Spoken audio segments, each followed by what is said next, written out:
How to disable sound effects in Encode. If you have been using the Encode application and wondering on how to disable the sound effects on it, don't worry. In this video, I will show you how to do it, so let's get started. First of all, open the Encode application. Just like this. After opening it, you will find something like this on your home screen.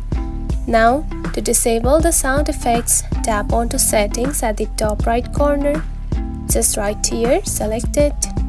Then here you can find Sound Effects right here. Now it is turned on.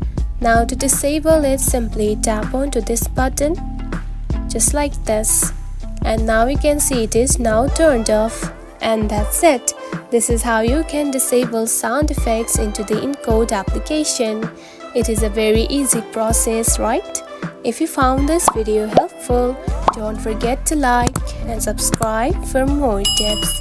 Thanks for watching.